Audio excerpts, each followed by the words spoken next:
नमस्कार दोस्तों, स्वागत है आपके अपने YouTube चैनल संस्कृत अड्डा पर।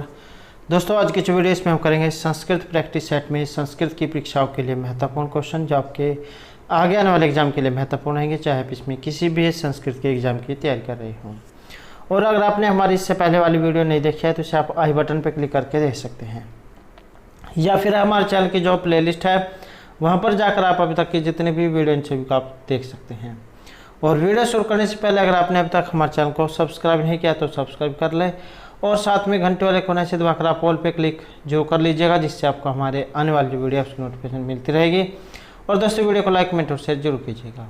और आप हमारा जो दूसरा चैनल है रीडिंग लवर्स के नाम से इसे भी सब्सक्राइब कर सकते हैं, क्योंकि जो भी कोई नई वैकेंसी है इससे संबंधित महत्वपूर्ण जो अपडेट आती है तो इस चैनल पर हम डालते रहते हैं। और इसका जो लिंक है आपको इस वीडियो के डिस्क्रिप्शन में मिल जाएगा, तो वहाँ से आप हमारे चैनल पर पहुँच जाओगे, या फिर जो आप रीडिंग लवर्स नाम से जो है सर्च करके भी हमारे चैनल पर पहुँच सकते हैं। तो महत्वपूर्ण अपडेट के लिए आप इस चैनल को सब्सक्राइब जरूर कर लीजिएगा। हमारा जो यहाँ पर पहला क्वेश्चन है, एको रस है करुण एवं निमित्त भेदात। ये सुक्ति जो है एग्जाम में आती है, या आप कह सकते हैं कि एक उक्ति है, और इसका संबंध आपने बताना है कि कहाँ से यह ली गई है। और इसका जो यहाँ पर संबंध है तो ये आपके ऑप्शन सी में रहेगा। उत्तर रामचरित जो है वहाँ से ली गई है, उत्तर रामचरितम। और ये जो उत्तर रामचरित है महर्षि जो भवभूति है उनके द्वारा रचित है आपको उत्तर रामचरित। और काव्य विधा में ये नाटक है। अंकों की इसमें संख्या रहेगी 7 और आधार ग्रंथ है इसका रामायण। और जो यहाँ पर ये एक उक्ति आई है, एको रस है करुण एवं निमित्त भेदात। महाकवि जो भवभूति हैं इन्होंने उत्तर रामचरित में एकमात्र करुण रस को ही रस माना है। और भवभूति का कहना है कि रस केवल एक है और वो है करुण रस, तथा निमित्त भेद से श्रृंगार आदि विभिन्न प्रकार से दिखाई देता है। जिस प्रकार एक ही जल में जो बुलबुला जो होता है भंवर एवं तरंग के रूप में अलग अलग दिखाई देता है, वस्तुतः जब एक ही जल है उसी प्रकार श्रृंगार आदि अन्य सभी रस करुण रस के ही विभिन्न रूप हैं। और श्रृंगार आदि स्थायी भाव शोक है। शोक चित्त की एक कष्टप्रद अवस्था होती है। इसी प्रकार करुण रस के भी यहाँ पर ये अनेक प्रकार से दिखाए गए हैं। करुण रस दुखात्मक है, तो फिर क्यों इसे देखने के लिए लोग प्रवृत्त होते हैं? इसका उत्तर यह है कि वस्तुतः करुण रस सुखात्मक है, क्योंकि रंगमंच पर शोक का जो भाव जागृत होता है वह सामान्य शोक से भिन्न है। और जो आचार्य विश्वनाथ है उन्होंने भी करुण रस को ही सुखपरक माना है। तो भवभूति जो उन्हें करुण रस का कवि माना गया है। तो उत्तर रामचरित जहाँ वहाँ से ये ली गई है। नेक्स्ट जो हमारे यहाँ पर क्वेश्चन है, ओ के उपरांत यदि कोई स्वर आ जाए तो उसके स्थान पर हो जाता है। या फिर ओ को अव करने वाले ये जो ओ है इसको अव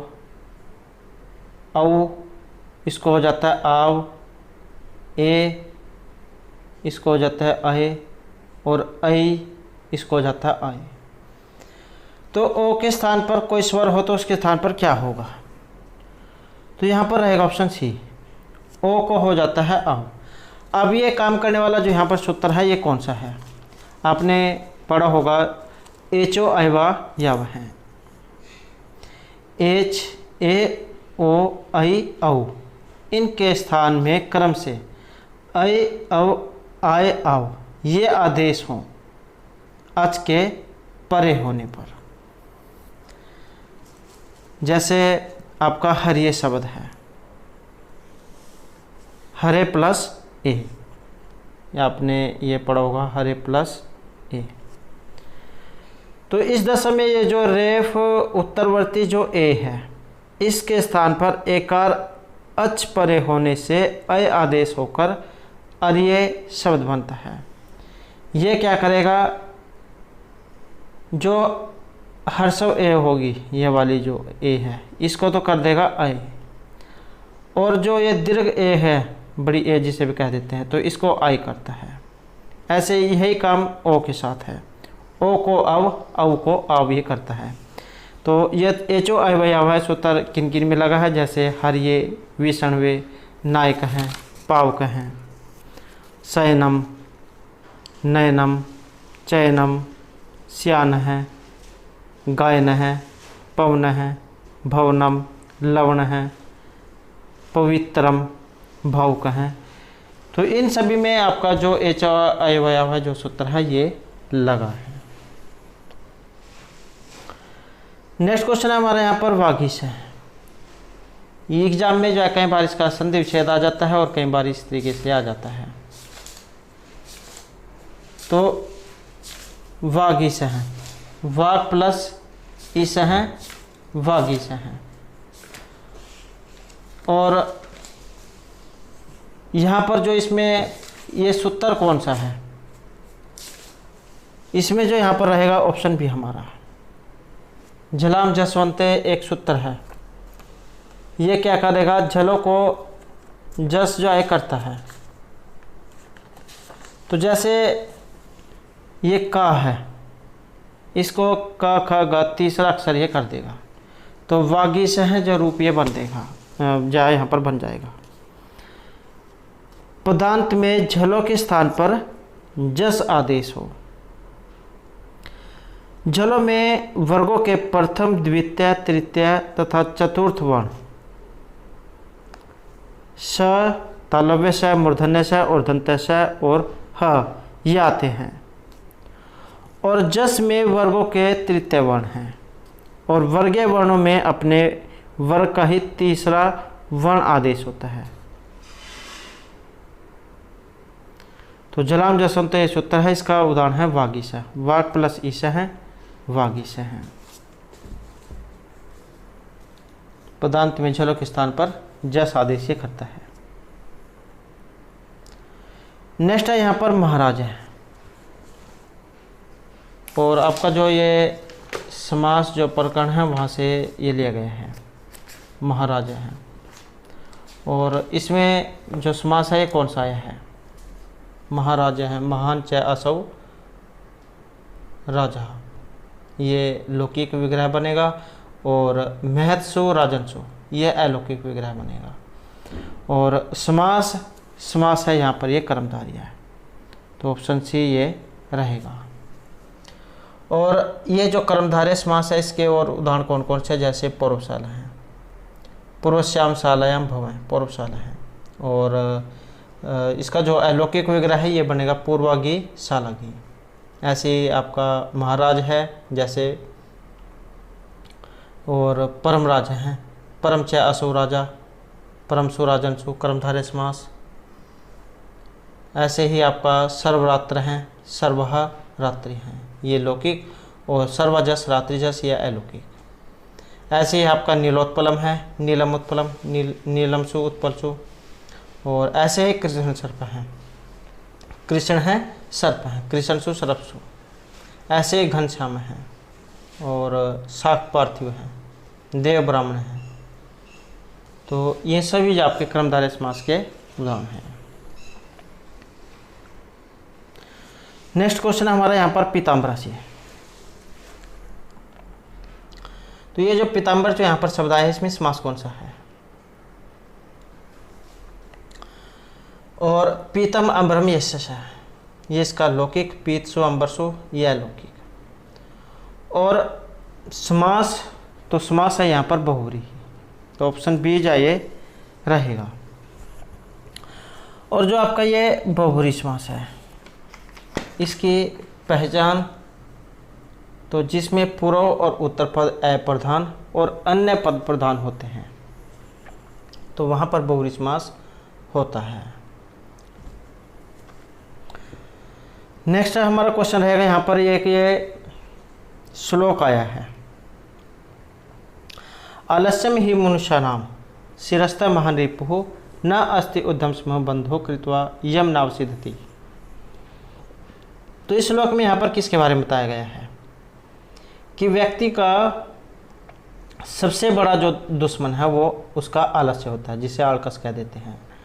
तो व्यक्ति का सबसे बड़ा दुश्मन उसका आलस्य होता है, और व्यक्ति का परिश्रम ही उसका सच्चा मित्र होता है, क्योंकि जब भी मनुष्य परिश्रम करता है तो वह दुखी नहीं होता और हमेशा खुशी रहता है। जब आप परिश्रम करते हो उस समय आपको कठिन होता है, लेकिन उसका जो परिणाम निकलेगा वो सुख वाला होगा।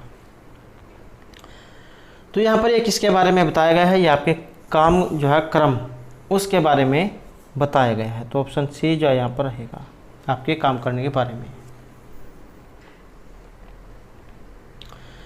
नेक्स्ट है हमारे यहाँ पर सेवा धर्म परम गहना योगी नाम अपिगम्य है। यहाँ पर एक ये कथन है, और यह कथन है, तो ये कथन इनमें से किन का है, तो इसका जो यहाँ पर संबंध है तो ये ऑप्शन बी में रहेगा, महर्षि भर्तृहरि। और नीति शतक जो वहाँ से लिया गया है, और इसमें क्या कहा गया है, सेवा धर्म परम गहना योगी नाम अपिगम्य है। तो इसमें जो है एक कथा जो है उसके माध्यम से यहाँ पर इसके बारे में बताया गया है कि एक जो सिद्ध योगी थे, अपनी सिद्धियों के द्वारा अनेक कार्य सिद्ध संपन्न कर देते थे, किंतु उन्हें अपने हृदय में शांति का अनुभव नहीं होता था। उन्होंने सोचा कि जब शांति ही नहीं तो इन सिद्धियों से क्या लाभ, इसलिए अपनी कुटी छोड़कर निकल गए और रात्रि में एक स्थान पर विश्राम के लिए रुके। वहाँ पर एक रोगी मलमूत्र से लेटा हुआ था। उसने महात्मा को प्रणाम करके कहा कि मैं इतना असमर्थ हूँ कि आपको उठकर सेवा नहीं कर सकता हूँ। गांव के लोग मुझे स्नान भोजन आदि करके चले जाते हैं, और आज स्वास्थ्य ज़्यादा खराब है, अब रात्रि भी हो गई है, तो यहाँ पर कोई आएगा भी नहीं, इसलिए यहाँ पर दूध रखा हुआ है, आप इसे गर्म करके पी लें। योगी के मन में करुणा जागी और उसने उस वृद्ध को स्नान करा के उसके जो बिस्तर जो था उसे साफ किया और स्वच्छ आसन लगाकर उसे बिठा दिया और दूध पिलाया। अब योगी का हृदय स्वतः ही प्रसन्न हुआ और उसे अद्भुत शांति का अनुभव हुआ। वह उस वृद्ध की सेवा करके उसके पूर्ण स्वस्थ होने के बाद अपनी कुटी पर लौट आया। लोगों ने पूछा कि महाराज आप किस साधना के लिए कहाँ गए थे, आप तो सिद्ध महापुरुष हैं। और योगी ने उत्तर दिया कि सिद्धियों को प्राप्त करना उतना कठिन नहीं है जितना शांति मिलना जो है कठिन है। सिद्धियाँ आसानी से प्राप्त हो जाती है, लेकिन शांति बहुत परिश्रम से मिलती है, बहुत कठिन साधन से प्राप्त होती है, और इन सिद्धियों से शांति भी नहीं मिलती है। अतः शांति की खोज में गया था और वह मुझे मिल गई। जब लोगों के समक्ष उसने सेवा की घटना बताई, तब लोगों ने सेवा का महत्व समझा, और निस्वार्थ भाव से की गई सेवा हमेशा प्रभाव दिखाती है। हम किसी भूखे को भोजन कराकर स्वयं उसका अनुभव कर सकते हैं, और इसके अनेक रूप भी हैं। जो व्यक्ति अपने कर्तव्य को निष्काम भाव से पूर्ण करता है, उस शांति का अनुभव होना आश्चर्यजनक नहीं है। इसलिए जो यहाँ पर एक सूक्ति जो ये आपकी है, सेवा धर्म परम गहना योगी नाम अपिगम्य, ये कही गई है कि इसलिए सेवा धर्म कितना कठिन है, यह तो योगियों के लिए भी अगम्य है, अर्थात इन करने में दुष्कर है। कि सेवा धर्म कितना कठिन है, यह तो योगियों के लिए भी करने में दुष्कर है। तो इस प्रकार से जो है एक ये जो कथा जो है इसके माध्यम से यहाँ पर ये बताया गया है। शांति कह देते हैं ना कि पैसे से भी सब कुछ नहीं खरीदा जा सकता, तो ये शांति जो है ये पैसे से नहीं खरीदी जा सकती, इसे बहुत ही कठिनता से प्राप्त किया जाता है। नेक्स्ट हमारा यहाँ पर जो क्वेश्चन है, विधिर अहो बलवान नीति में मत ही, यह सूक्ति है, और ये कहाँ से ली गई है या फिर इसमें क्या कहा गया है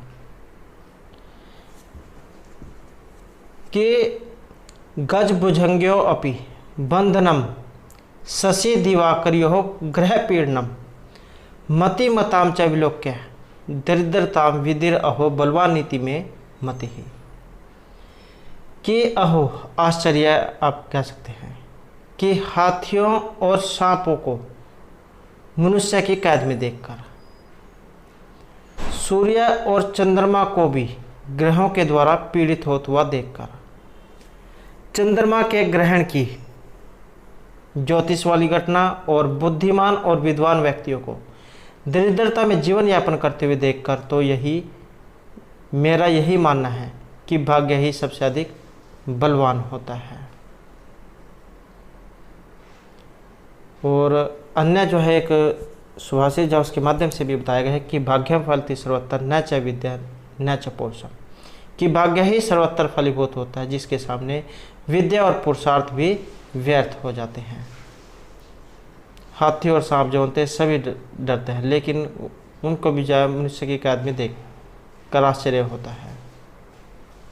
तो सब जाए किस्मत का खेला, भाग्य का खेल है। और इस प्रकार की जो यह सूक्ति है ये कहाँ से ली गई है, तो इसका संबंध आपके नीति शतक से रहेगा।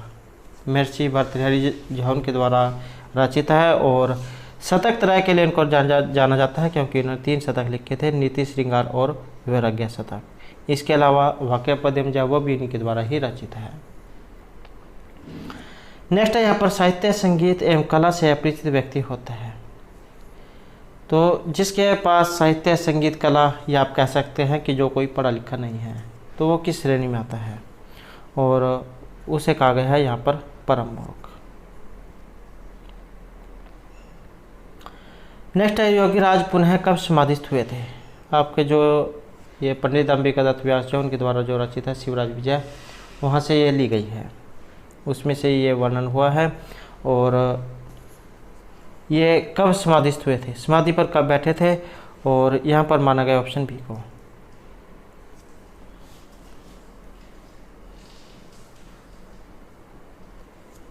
तो ये विक्रमादित्य के समय में बैठे थे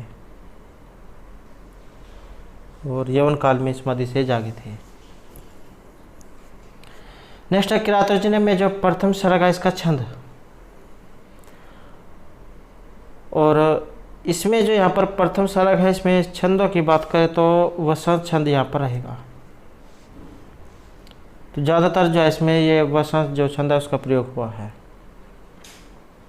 जैतव तो वसंतम उदरितम चरो, आपने ये वाली जो लक्षण जो है ये पढ़ा होगा, तो ये आपके वसंत छंद का है। जैतव तो वसंतम उदरितम जरो। नेक्स्ट है हितम मनोहारी चाहे दुर्लभम वचन है।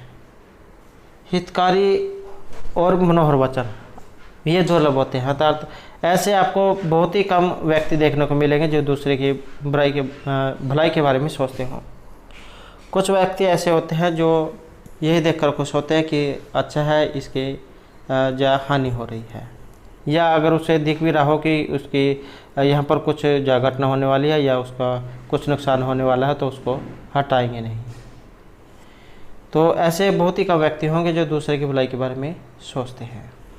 तो इस प्रकार की उक्ति आई है आपके किरातोर्जुनीम से, और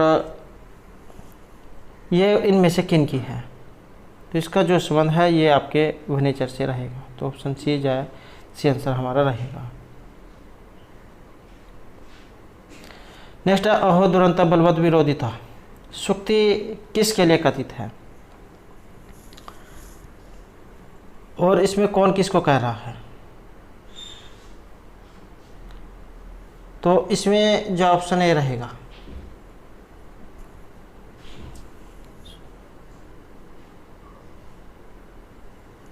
तो इसमें क्या कहा गया है, द्रौपदी जो ये युधिष्ठिर से कह रही है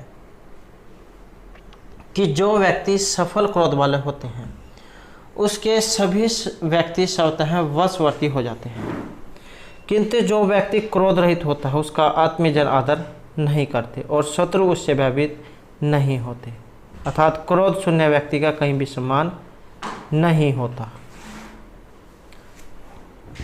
और इसी के माध्यम से एक और जो श्लोक आया है कि अमर शून्य जनस्य जंतुना न जात हृदय न विद्विषा आदर है, कि क्रोध यद्यपि अरिषड वर्ग में होने के कारण निंदनीय है किंतु राजाओं को समय अनुकूल उसे अपनाना ही चाहिए।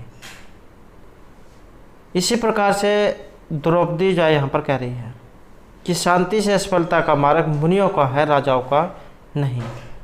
और इसी बात को उल्लेख करते हुए युधिष्ठिर से कहते हैं कि आप शांति का मार्ग त्याग कर शत्रुओं के वध हेतु अपनी उसी पूर्व तेज धारण करने के लिए प्रसन्न हो जाए, क्योंकि इच्छा रहित मुनिजन काम क्रोध आदि 6 शत्रुओं पर कांति से विजय प्राप्त करने में सफल होते हैं, राजा लोग नहीं। राजा को काम ये नहीं है। तो यह जो सूक्ति द्रौपदी ने कही थी यह युधिष्ठिर को, तो बीज ये रहेगा। कही गई है द्रौपदी ने कही थी युधिष्ठिर को। नेक्स्ट है प्रारंभ में अपि उत्सव ए मानिनाम। और ये जो यहाँ पर सूक्ति है किरातुर्जुनीम जब वहाँ से ये भी ली गई है। और इसमें क्या कहा गया है, पहले तो इसका संबंध आपके किरातुर्जुनीम से है। पहला जो सरगा उसी में से ली गई है 41 श्लोक से कि प्रारंभ में अपि उत्सव ए मानिनाम।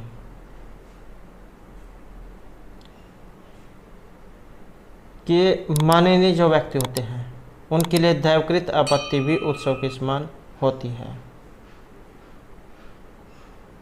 मान हानि ये दुसह्य है, आपत्ति नहीं।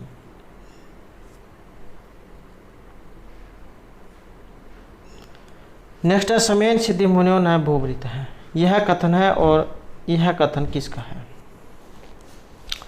तो इसमें जो यहाँ पर रहेगा ऑप्शन बी, कथन जो है यहाँ पर ये द्रौपदी का है। नेक्स्ट हमारे यहाँ पर क्वेश्चन है बलिम याचते वसुधाम। और इसमें जो यहाँ पर कारक है ये कौन सा है, आपने 16 जो धातु हैं उनके बारे में पढ़ा होगा द्वितीय विभक्ति में। अकथितम च जो सूत्र है जिसके योग में 16 धातुएं आती हैं। 16 धातुएं कौन कौन सी हैं, दो याच पच दंड रुद्र प्रच ची ब्रू सास जी मत मुस ह्री क्री वह। तो इस प्रकार की ये 16 धातुएं हैं और इनमें से है ये बलिम याचते वसुधाम, बलि से पृथ्वी मांगते हैं। और अकथितम च सूत्र इसमें रहेगा।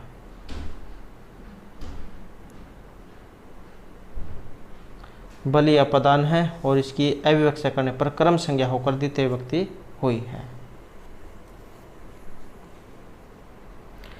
नेक्स्ट है उपगंगम। तो यहाँ पर इसमें जो समास है ये कौन सा आया है, और उपगंगम जो है इसमें रहेगा आपका ऑप्शन बी, अव्यभाव समास। उपकृष्णम हो गया, सुमधुरम, दुर्यौनम, निर्मक्षिकम, अतिनिद्रम इति हरि अनु विष्णु। तो जिसमें भी स्वर में यह अव्यव सर्ग दिया गया होता है तो उसमें अव्यभाव समास होता है। और इस समास के दोनों पद में प्रथम पद प्राय अव्यय होता है जबकि दूसरा पद संज्ञा होता है और यही दोनों मिलकर अव्यय हो जाते हैं। तो इसकी पहचान यही है, स्वर में अव्यय या उपसर्ग इसमें दिया गया होता है। नेक्स्ट है कष्टापन्न है। ये जो यहाँ पर कष्टापन्न जो आया है इसमें समास जो कौन सा है, और इसमें जो यहाँ पर समास है तो ऑप्शन बी हमारा रहेगा, कष्टापन्न कष्टेन आपन्न है। और तत्पुरुष जो समास है यहाँ पर इसमें रहेगा, कष्टापन्न कष्टम आपन्न है, ये डी जो है यहाँ पर इसमें रहेगा। और द्वितीय जो तत्पुरुष समास है इसमें ये रहेगा, कष्टम अम अपनसु। तो ये समास है इसमें द्वितीय तत्पुरुष समास, कष्टम आपन्न है।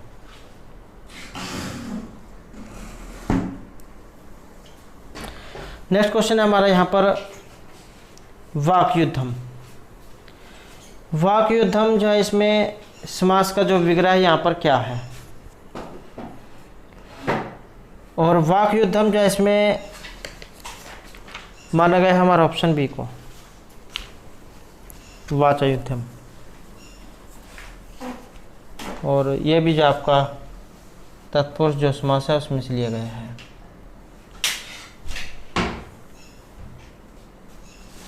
नेक्स्ट रहेगा पितृ शब्द। पितृ का अर्थ है पिता, और इसका यहाँ पर जो सप्तमी विभक्ति का जो रूप है इनमें कौन सा है? और जो आपका सप्तमी विभक्ति एक वचन, इसमें रहेगा ऑप्शन सी। तो पितृ रूप ये बनता है, पितृ, पितरो, पितृषु। तो ये है आपका सप्तमी वचन का। और यह पितुः जो आया है यहाँ पर, ये आपका पंचमी षष्ठी जो है इसमें बनता है एक वचन में।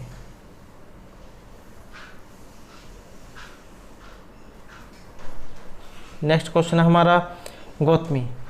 गौतमी कौन थी? अभिज्ञान शकुंतलम जो वहाँ से ली गई है उससे संबंधित है। और गौतमी कौन थी?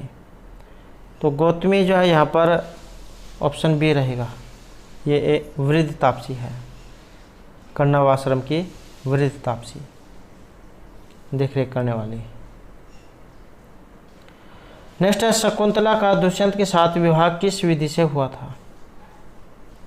तो उन दोनों ने प्रेम विवाह किया था, लव मैरिज। और आज जो लव मैरिज कहते हैं उसे पहले जगंद्र विवाह कहा जाता था। तो ऑप्शन बी जाए रहेगा। और बात करें आपके विवाहों की, तो यह विवाह जो आए यहाँ पर 8 प्रकार के बताए गए हैं। ब्रह्म विवाह, आर्ष विवाह, दैव विवाह, प्रजापति विवाह, गंधर्व विवाह, राक्षस विवाह, आसुर विवाह और पैशाच विवाह। तो इस प्रकार से विवाह ये बताए गए हैं 8 प्रकार के प्राचीन समय में। नेक्स्ट है वामः कुलस्याध्याय में वामः जो यहाँ पर आया है इसका अर्थ क्या लिया गया है? वामः जो है इसका जो अर्थ है तो ऑप्शन सी ये रहेगा, प्रतिकूल, इससे लिया गया है।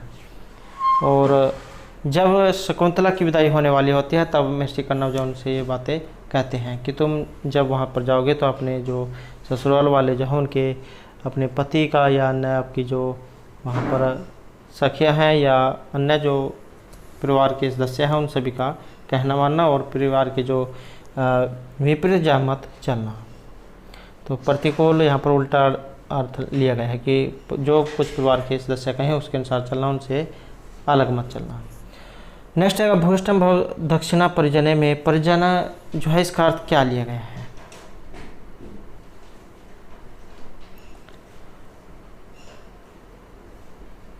और यहाँ पर भी एक श्लोक है, उसके अंदर से ये एक लाइन ली गई है, सुश्रूष गुरुन करो प्रिय सखी वृत्तिम से पत्नी जने भर्तो हुए विकृता पी रोशन त्या मन सम प्रतिपम गम है भूष्ट भव दक्षिणा परिजने भाग्यस्वान शेखनी यंती एवं गृहिणी पदम युवती व महा कुलस्य आते हैं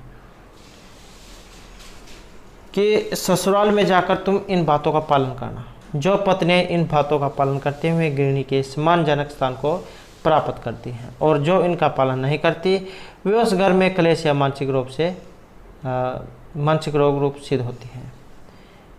गुरुन ससुरोत्सव का मतलब लिया गया है कि ससुराल में सास ससुर आदि बड़ों की सेवा करना।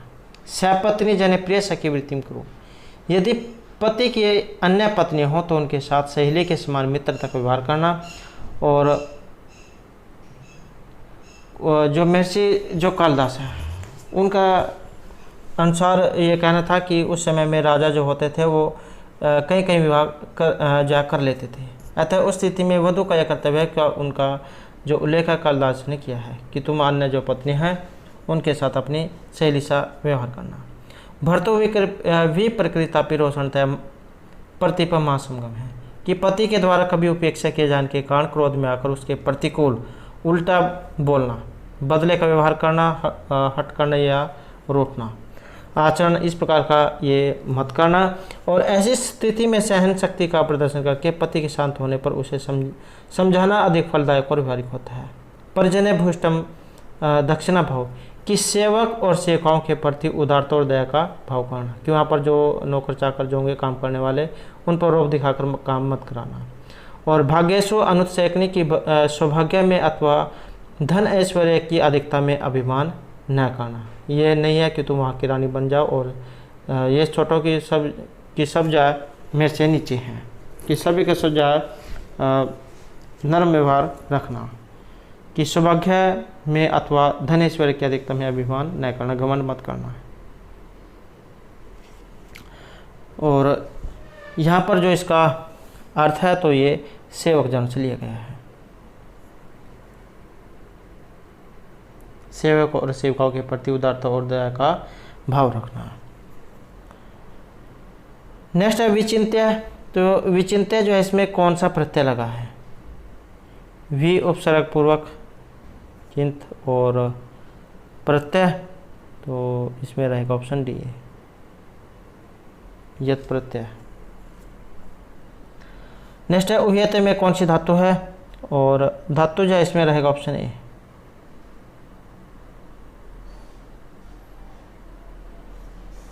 नेक्स्ट है पत्यो, और इसमें कौन सी विभक्ति है? पत्योपति शब्द है और इसमें जो रहेगा ऑप्शन सी है, सप्तमी विभक्ति जो है इसमें रहेगी।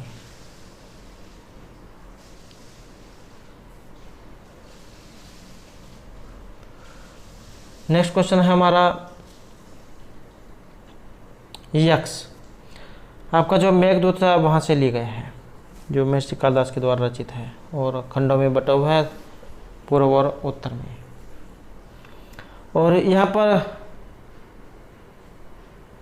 ये जो यक्ष जो है इनका प्रवास किस पर्वत पर था? यक्ष के द्वारा जब इनको कुबेर जो है उनके द्वारा जब यक्ष को श्राप दे दिया जाता है तब वो रामगिरी जो पर्वत है वहाँ पर जाकर रहने लग जाते हैं।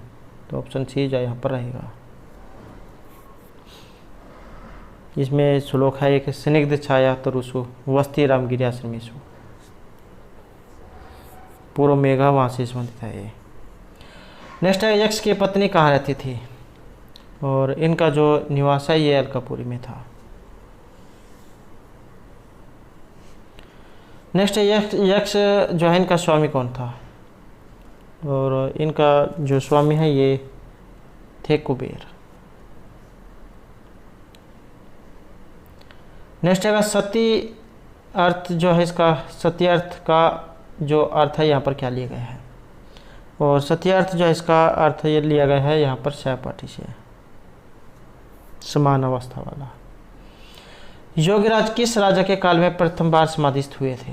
ये आपके जो शिवराज विजय उसमें से लिया गया है। और योगीराज किस राजा के काल में प्रथम बार समाधिस्थ हुए थे? और इनका जो यहाँ पर संबंध है तो ये ऑप्शन ए रहेगा, युधिष्ठिर के समय में ये समाधिस्थ हुए थे। नेक्स्ट है जियासु में कौन सी धातु है? और जियासु जो है इसमें धातु ऑप्शन रहेगा बी, जी धातु है इसमें। नेक्स्ट क्वेश्चन हमारा चंद्रहास से। और चंद्रहास का अर्थ क्या लिया गया है? चंद्रहास का अर्थ होता है तलवार।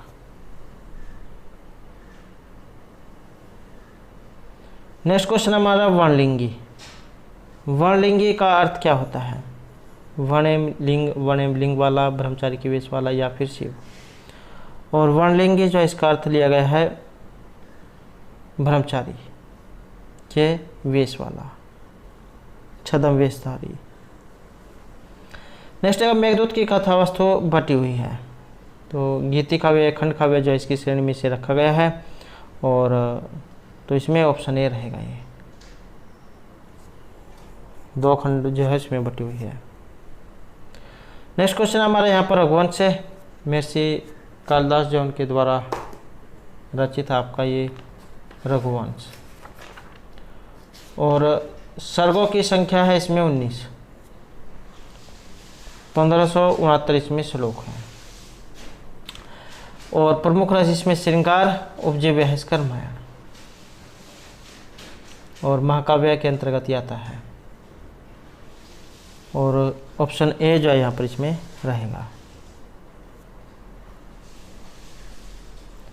नेक्स्ट है एक और रचना करुण एवं निमित्त भेदात से संबंधित रचना। तो महर्षि भभूति झा उनके द्वारा जो रचित अवतरामचरित उससे संबंधित है ये। ऑप्शन सी रहेगा। तीसरा अंक जाव से संबंधित है जिसे छायांक कहा गया है। नेक्स्ट है विदूषक रहित रचना इनमें से कौन सी है। और विदूषक से रहित जो रचना यहाँ पर मानी गई है ये मुद्र राक्षस को माना गया है। और जो मुद्र राक्षस जो है ये विशाखा दत्त उनके द्वारा रचित है। और विशाखा दत्त का समय माना गया है 300 से 400 ईस्वी के लगभग। और काव्य विधा में नाटक है, 7 इसमें अंक है। और वीर रसाई, नायक इसके चाणक्य और प्रतिनायक के रूप में है राक्षस। आधार ग्रंथ जो इसका विष्णु पुराण और श्रीमद् भागवत गीता है। और इसमें नायिका और विदूषक इन दोनों का ही अभाव है और छल कपट वाला नाटक इसे बताया गया है।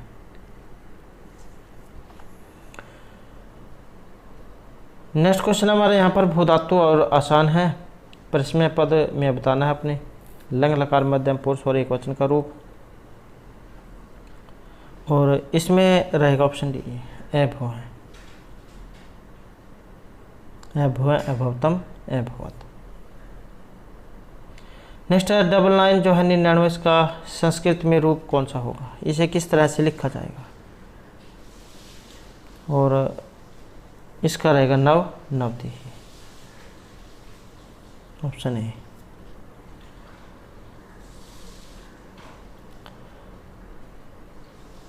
नेक्स्ट क्वेश्चन हमारा अनुनासिक वर्ण। ये जो अनुनासिक जो वर्ण होते हैं इनकी संख्या कितनी होती है, या फिर अनुनासिक करने वाला जो सूत्र है ये कौन सा है। यमगणना नाम नासिका आपने सुना होगा, तो इनकी संख्या मानी गई है 5। य मैं और उसके बाद ग अण न, तो ये 5 जो यहाँ पर ये माने गए हैं। यमगणम इसमें सूत्र है जिनका उच्चारण स्थान नासिका से होता है।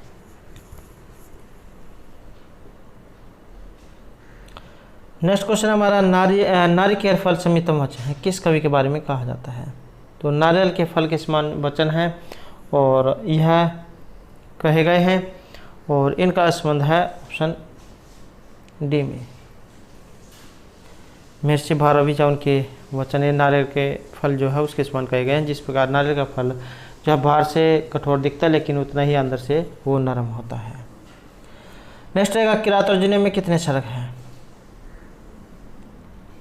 और किरातर्जुनीय जिसमें सर्गों की संख्या है 18। 20 आपके शिशुपाल वध में है और 19 आपके रघुवंश में है। 22 आपके नैषधीयचरित में है। नेक्स्ट क्वेश्चन है हमारा कादम्बरी में। कादम्बरी में जो वर्णित सुख पूर्व जन्म में कौन थे। चंद्रपीड़ और जो उसकी कथा 3 जन्मों की जो कथा इनमें ये बताई गई है। कादम्बरी जो उसमें से ली गई है जो महर्षि बाणभट्ट के द्वारा रचित है। और यहाँ पर ये सुख जो इसके बारे में पूछा गया है। चंद्रपीड़ और पुंडरीक जो उसके 3 जन्म की कथा इसमें। और सुख इनमें पूर्व जन्म में कौन था, तो ये थे वैशंपायन। पुंडरीक, उसके बाद वैशंपायन और उसके बाद सुख।